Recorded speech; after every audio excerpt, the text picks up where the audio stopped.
ये बात उन दिनों की है जब मैं 8वीं कक्षा में पढ़ता था। तब मेरी उम्र 13 साल की थी। उस समय मैं अपने परिवार के साथ बड़े मज़े और मस्ती करता था। मेरे परिवार में मम्मी पापा और बहन और मेरी दादी भी रहती थी। मेरे पापा रेलवे की नौकरी करते थे, इसलिए हम लोग रेलवे के मकान में रहते थे। जब मेरे पापा रिटायर हुए तो हम लोग एक बड़े बंगले में रहने चले गए।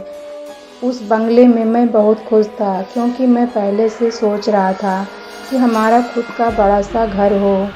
जब हम लोग घर में रहने गए तो हमें एक बेचैनी सी महसूस हो रही थी और हम रात को देर से सोते थे, क्योंकि हमें डरावनी पिक्चर बहुत पसंद थी और हम देर तक टीवी देखते रहते थे और हमारा बाकी का परिवार खाना खाने के थोड़ी देर बाद ही सो जाता था।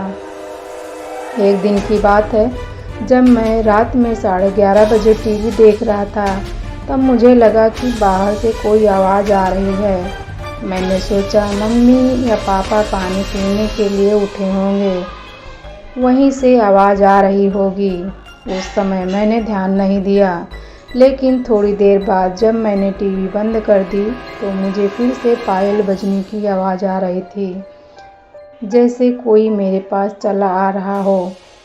मैंने देखा तो कोई नहीं था, तो मेरे पैर थर-थर काँपने लगे और मेरे तो होश उड़ गए। ये कैसी आवाज़ है? तभी पायल की आवाज़ बंद हो गई। थोड़ी देर बाद फिर से आवाज़ आने लगी तो मेरा दिल ज़ोर-ज़ोर से धड़कने लगा, मानो मेरा दिल बाहर आ जाएगा। मैंने सोचा कि मैं ये बात सबको बताता हूँ। जब मैं हिम्मत जुटा के दरवाज़ा खोला तो मुझे मेरे पास ही पायल बजने की आवाज़ आई, लेकिन वहाँ पर कोई नहीं दिखा। तो मैं किसी तरह मम्मी के कमरे में पहुँचा और सारी बातें मम्मी पापा को बता दी। मेरे पापा ये मानने को तैयार नहीं थे कि मैं सच बोल रहा हूँ, क्योंकि उनको ज़ोर से नींद भी आ रही थी और वो थोड़े नींद में भी थे। यहाँ तक कि किसी ने मेरी बातों पर ध्यान नहीं दिया। तो मैंने सोचा कि आज रात मैं मम्मी पापा के साथ ही सो जाता हूँ। ऐसा करते करते करीब 8 या 9 दिन बीत गए। तभी वो आवाज़ फिर से आने लगी, लेकिन वो मेरे सिवा किसी और को सुनाई नहीं दे रही थी और अब तो वो आवाज़ कभी भी सुनाई देने लगती थी। लेकिन मेरे साथ कुछ गलत नहीं हुआ और मेरे पापा ने ये बंगला ही बदल दिया और हम लोग फ्लैट में रहने चले आए। हमारे बाद उस बंगले में हमारे जान पहचान वाले लोग रहने आ गए। उनका छोटा बेटा हमारा बड़ा अच्छा मित्र था। एक बार वो हमसे मिलने हमारे घर आया और हमसे पूछने लगा कि एक बात मैं तुमसे पूछना चाहता हूँ, सच सच बताना कि उस घर में कभी तुमने किसी के चलने या फिर पायल बजने की आवाज़ सुनी थी?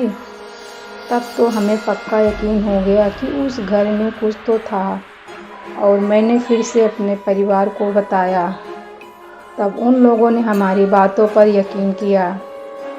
अब मैं सच बोल रहा हूँ और जो लोग वहाँ पर रह रहे थे उन लोगों ने उस घर में पूजा पाठ करवाया तो पता चला कि यहाँ पर 7 औरतों ने एक साथ फांसी लगा ली थी और ये उन्हीं की आत्मा थी। आज मैं करीबन 70 साल का हो गया, फिर भी उस घर में जाने से मेरे रोंगटे खड़े हो जाते हैं और उस घर की बात सुनकर मैं आज भी बहुत डर जाता हूँ। तो दोस्तों, ये कहानी आप लोग को कैसी लगी मुझे कमेंट करके ज़रूर बताएं। मिलते हैं आपको ऐसे ही एक नई स्टोरी में।